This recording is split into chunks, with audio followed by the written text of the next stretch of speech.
Hey,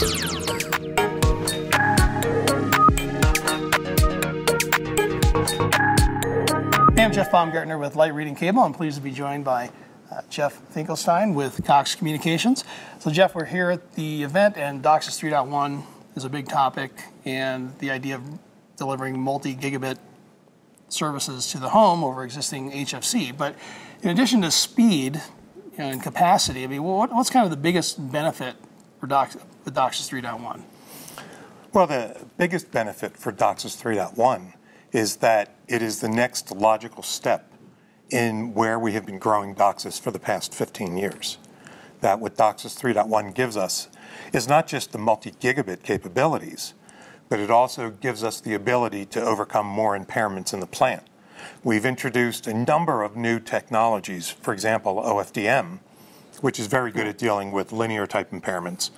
We're upgrading the FEC from Reed-Solomon to LDPC, low density parity check, which gives us another 20 to 30% gain.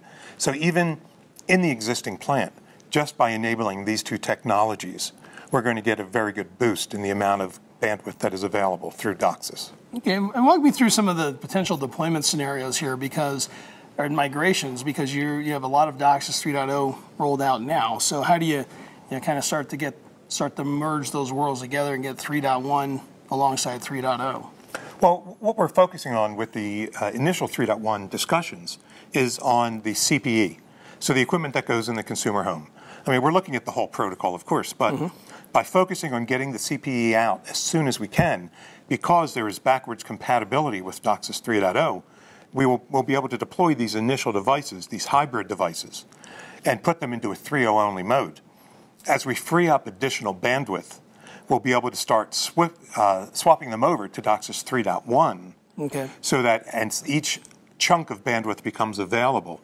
We'll then be able to have not only the Docsis 3.0 and bonded channels, but we'll be able to add to those bonding groups the new Docsis 3.1 carriers as well. So we'll get an even bigger performance gain. Right. As far as those carriers go, here at the event, we had asked about how much spectrum do you actually have to free up for Docsis 3.1, and I think the number that was mentioned was like 24 megahertz. So why is that the magic number?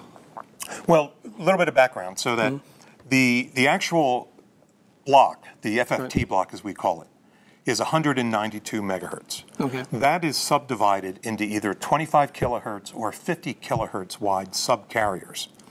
Now, the reason we chose 24 megahertz as being sort of table stakes for getting into the Docsis 3.1 game is because we have, in Europe, we have 8 megahertz wide carriers, and in the US, we have 6 megahertz wide carriers. So 24 is a logical common denominator for the two different carrier widths that we have. Okay, good deal. Okay, well, great. Well, Jeff, thanks for your time today and walking us through what's ahead for Docsis 3.1. Oh, you're very welcome, Jeff. Thank you for asking me. Sure.